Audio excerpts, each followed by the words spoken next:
नमस्कार, मैं हूं आपके साथ रोहित। कांग्रेस नेता किस कदर देश के उद्योगपतियों को कोसते हैं, ये बात तो आप अच्छी तरीके से जानते हैं। अडानी और अंबानी को तो मोदी सरकार का मित्र तक बता दिया जाता है, लेकिन वही अडानी और अंबानी कोविड काल में ऑक्सीजन की सप्लाई के लिए किस कदर अभियान चलाया था, वो पूरा देश ने देखा। और आज जब रूस के हमले के बाद यूक्रेन पर भारी तबाही मची हुई है और इसी तबाही के बीच यूक्रेन में फंसे भारतीय छात्रों के सामने अपना मेडिकल कोर्स पूरा करने का बड़ा संकट आया है, तो एक बार फिर देश के जाने माने उद्योगपति आनंद महिंद्रा मैदान में उतर गए हैं।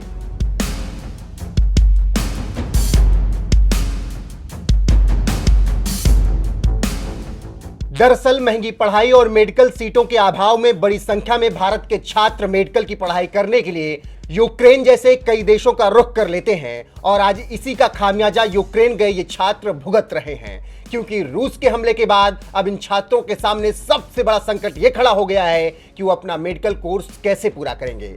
ये समस्या कितनी गंभीर है ये आप इसी बात से समझ सकते हैं कि रेस्क्यू अभियान के लिए यूक्रेन गए केंद्रीय मंत्री जनरल वीके सिंह को खुद छात्रों को ये आश्वासन देना पड़ा कि हम उनका पूरा ख्याल रखेंगे और पढ़ाई आगे जारी रहेगी। So they have landed in Lviv and then they are coming here. Hopefully the others who are remaining there will also come out.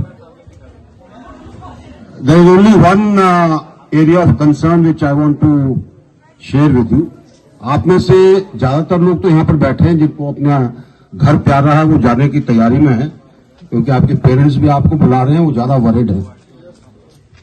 कुछ लोग ऐसे हैं जिनको कोई लोग कुछ उल्टी सीख पढ़ा देते हैं, वो सोच रहे हैं कि हम किसी और देश में चले जाएंगे तो शायद वहां पे कोई नौकरी मिलेगी, कुछ नहीं मिलने वाला। ठीक। और एक चीज को याद रखिए कि अगर आपकी पढ़ाई पूरी नहीं हुई, पोलैंड के जितने भी लोगों से मैं मिला हूं वो कह रहे हैं कि हम जितने भी बच्चे यूक्रेन में थे उनकी पढ़ाई कराने का जिम्मा लेते।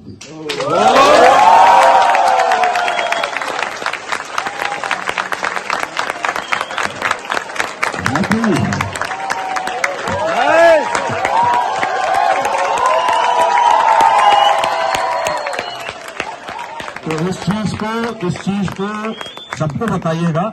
इधर उधर धक्के खाने की जरूरत नहीं है। कुछ लोग सोच रहे हैं कि जर्मनी चले जाओ, वहां पे पता नहीं बोझा ढोने का काम मिल जाएगा, कुछ पैसे कम जाएगा, ऐसा कुछ नहीं होने वाला। It is better.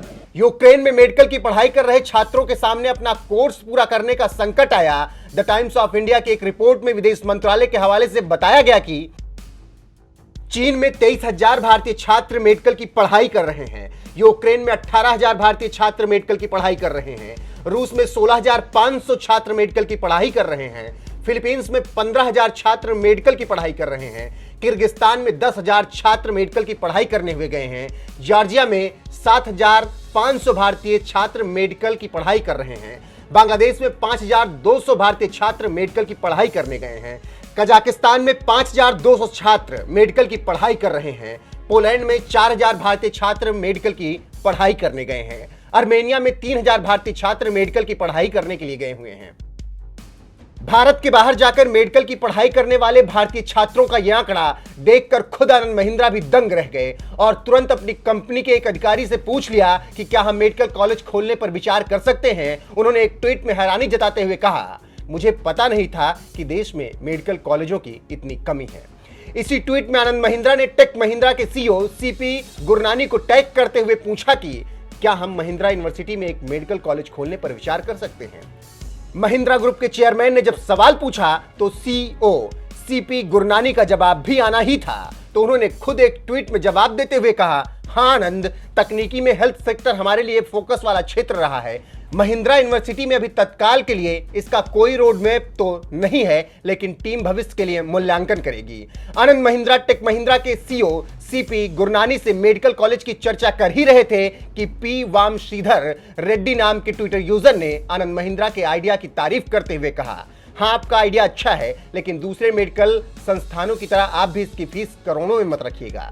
इस शख्स की अपील पर खुद आनंद महिंद्रा ने जवाब देते हुए लिखा, हम इसका ध्यान रखेंगे। यानी आनंद महिंद्रा ने आश्वासन दिया है कि उनके कॉलेजों में मेडिकल की पढ़ाई महंगी नहीं होगी। आपको बता दें कि देश में हर साल लाखों छात्र नीट की परीक्षा देते हैं। इनमें से कई कट ऑफ लिस्ट में आ जाते हैं, लेकिन उन्हें सरकारी मेडिकल कॉलेज में जगह नहीं मिलती। ऐसे छात्रों को डॉक्टर बनने का सपना पूरा करने के लिए निजी मेडिकल कॉलेजों में 1 करोड़ रुपए से अधिक फीस चुकानी पड़ती है, लेकिन हर कोई इतनी फीस चुकाने में सक्षम नहीं होता है। देश में प्राइवेट कॉलेजों और डीम्ड यूनिवर्सिटी में 60,000 सीटें हैं। ये इंस्टीट्यूट सालाना 18 लाख से 30 लाख रुपए तक फीस चार्ज करते हैं। 5 साल के कोर्स के लिए हराज 90 लाख से 1.5 करोड़ रुपए तक चली जाती है। यही वजह है कि ज्यादातर भारतीय छात्र यूक्रेन जैसे देशों की ओर रुख करते हैं, जहां मेडिकल की पढ़ाई सस्ती है। बहरहाल, जिस तरीके से मेडिकल कॉलेज की कमी की वजह से जूझ रहे भारत के लिए आनंद महिंद्रा ने कदम उठाया है, उस पर आपका क्या कुछ कहना है? अपनी राय कमेंट कर हमें जरूर बताएं।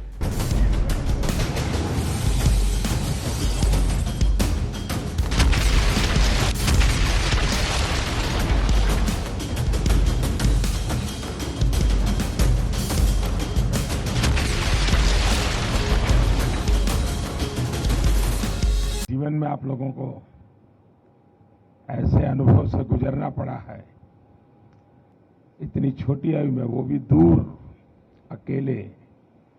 मैं कल्पना कर सकता हूं कि किस प्रकार की मानसिक परिस्थिति से आपको गुजरना पड़ा होगा। कठिनाइयों के बीच भी हम ठीक से अभी इवैक्यूएशन कर पा रहे हैं। हम लोग तो उम्मीद भी छोड़ दिए थे कि वापस इंडिया जा पाएंगे, क्योंकि 2 मार्च की हम लोग की फ्लाइट थी जो कि कैंसिल हो गई थी। जब इंडियन एम्बेसी और गवर्नमेंट वर्क किए तो हम लोग को एक नया उम्मीद मिला कि वापस इंडिया जा पाएंगे। All thanks to Indian government. I don't think कि विदाउट इंडियन गवर्नमेंट हेल्प हम इंडिया वापस सेफली आ पाते। हमारी इंडियन गवर्नमेंट ने बहुत अच्छी सुविधाएं दी। हमारे लिए फ्लाइट्स अवेलेबल थे, हमें एयरपोर्ट जाने का एकदम आराम से सुविधाएं मिली, खाने पीने कोई दिक्कत नहीं हुआ। बहुत अच्छे से हमारे बाकी सारे स्टूडेंट जो फंसे हुए थे वो कल भी लैंड कर गए हैं, कुछ आज लैंड कर गए हैं। थैंक यू मोदी सर, हम लोगों ने बहुत आराम से हम वहाँ से निकल गए हैं। बॉर्डर क्रॉस करने के बाद इंडियन एम्बेसी ने हमें बहुत ही सुरक्षित तरीके से हमारे कंट्री में पहुंचाया।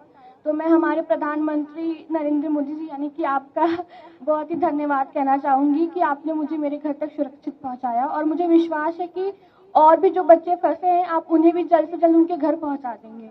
सर, 24 तारीख को जब अटैक हुआ तो हमें लगा था कि हम यहाँ से अपने देश वापस नहीं जा पाएंगे। और सर 2 रात हम ऐसे गुजारे जैसे लगा है कि हम मौत को कितने करीब से देख चुके हैं। बट सर मुझे गर्व है कि मैं भारत देश का वासी हूँ और गर्व है मुझे यहाँ के सरकार पे, शराब पे। और सर सबसे ज्यादा गर्व मुझे महसूस होता है अपने तिरंगे पर। जब हम इवैक्यूएशन से आ रहे तो हमें ऐसी नोटिस मिली थी कि आप अपने बस के आगे और खिड़कियों पे तिरंगे को लगा दीजिए, ताकि जब रशियन आर्मी देखेगी तो आपके केवल तिरंगे से वो आपको टच भी नहीं करेगी। और इस तरह मेरे लिए बहुत बड़ी बात है कि मैं ऐसे महान देश में पैदा हुआ। उस ड्यूरेशन में हमारे पास कोई होप नहीं था। और single hope only is this कि हमारा government and first of all sir specially you sir भगवान के बाद अगर घर में नाम लिया जा रहा था तो सर वो आप थे। मोदी जी हमें बचा लेंगे, अब जो भी कर सकते हैं मोदी जी कर सकते हैं। अब इससे बड़ा हम कुछ कह ही नहीं सकते सर। पेरेंट्स सब होप खो देते हैं सर, क्योंकि हमें बचाने के लिए हमारे पेरेंट्स कुछ भी कर सकते हैं, पर उस सिचुएशन में sir parents can't do anything and that time they are all wishing from God and they are always, I have no word sir. घर में 100 बार नाम सिर्फ आपका लिया जाता था कि मोदी जी कुछ कर लेंगे, वो ही कुछ कर सकते हैं, अब कोई कुछ नहीं कर सकता। First of all I would like to say that पहली बार हमने इंडियन झंडे की ताकत देखी। हम जब बस पे जाते थे तो करीब 25 चेक पोस्ट हमें मिली जहाँ पे हमारी चेकिंग हुई, आर्मी अंदर आई, बट उन्होंने छोड़ दिया हमें, मतलब हमारे फ्लैग को देख के छोड़ दिया। इवन जो अदर कंट्रीज के बच्चे थे, नाइजीरियन, मोरक्कन, वो सब हमारे झंडे को यूज करके वो लोग वहाँ से बॉर्डर क्रॉस कर रहे थे।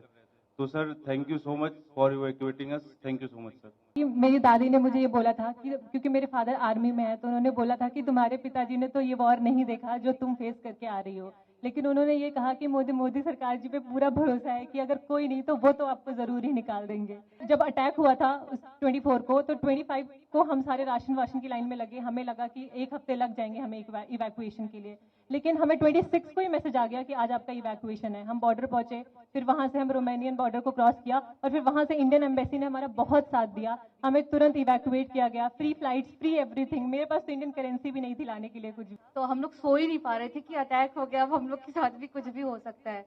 और जब हम लोग स्टडी के लिए गए थे, उसके जस्ट एक हफ्ते बाद मेरे पिताजी का देहांत हो गया। तो उसके बाद मेरी मम्मी इतना ज्यादा पैनिक होती थी हमेशा कि तुम कब आओगी, कैसे आओगी, अब मैं कुछ कर भी पाऊंगी कि नहीं कर पाऊंगी। तो उनके पैनिक होने से मैं भी पैनिक हो जाती थी। तो जैसे ही उनको पता चला कि सरकार ने इतना इंतजाम किया है, आ जाऊंगी, जैसे ही उन्होंने मुझे देखा, आपको इतनी दुआएं दी हैं, इतनी दुआएं दी हैं कि आप हमेशा खुश रहे, आप हमेशा जिए। उसके बाद हम लोग को जरा सी भी दिक्कत कहीं भी महसूस नहीं हुई। हमारा इंडिया इतना अच्छा है कि हमारे फ्लैग के जरिए दूसरे नेशंस के लोग निकल रहे हैं। तो thank you so much sir, thank you so much. हमारा देश मजबूत हो, इन सारी समस्याओं का समाधान उसी में है। उसी प्रकार से मैं तो अभी भी मानता हूं कि हमारे देश में पहले से मेडिकल एजुकेशन की नीतियां सही होती तो आप लोगों को बाहर नहीं जाना पड़ता, नहीं जाना पड़ता। कौन माँ बाप चाहते कि इस छोटी उम्र में अकेले भेज दे? कोई माँ बाप नहीं चाहता। लेकिन हम लगे हैं। देखिए, पहले करीब 300-400 के बीच में हमारे यहाँ मेडिकल कॉलेज थी, अब हम करीब 700 तक पहुंच गए हैं। हर जिले में मेडिकल कॉलेज कर रहे हैं। पहले हमारे देश में कोई 80-90 हजार के बीच में सीटें थी, अब पिछले 5 साल में हम इसको 1.5 लाख तक पहुंचा दिया है। यूपी में भी नए 2100 विद्यार्थियों के लिए सीटें बनाई हैं। यहाँ प्राइवेट मेडिकल कॉलेज भी करीब डबल हो रही है। और मेरी कोशिश है कि हर जिले में मेडिकल कॉलेज हो। जिस प्रकार की कोशिश हम कर रहे हैं, तो शायद 10 साल के भीतर भीतर पिछले 70 साल में जितने डॉक्टर बने हैं उतने नए 10 साल में बन जाएंगे जी। इतना बड़ा काम हो जाएगा। तो फिर बच्चों को बाहर भी नहीं जाना पड़ेगा, मजबूरियां खत्म हो जाएगी, परिवार को भी टेंशन नहीं होगा। तो मेरी ये कोशिश है। लेकिन अच्छा है, सबको ये बताइए कि भाई देश के लिए तो कुछ न कुछ करते रहना चाहिए। समाज का कर्ज कभी भूलना नहीं चाहिए। तो इस संकट के समय स्वाभाविक है, क्योंकि अगर कोई बच्चा गुस्सा भी करता है तो मैं मानता हूं ये स्वाभाविक है। भाई, इतनी मुसीबत से आया है और इतनी ठंड में इतना चलना, तो ये बहुत स्वाभाविक है। अगर किसी बच्चे को, उसके माँ बाप को भी अगर गुस्सा है, इवन मेरे लिए, तो भी मेरा मत है कि उसका एक गुस्सा जायज है, जायज है। खैर, जब समझेगा, मन शांत होगा तो फिर प्यार भी करेगा। चलिए, बहुत बहुत धन्यवाद। आपके परिवार को भी मेरी बहुत शुभकामनाएं भैया।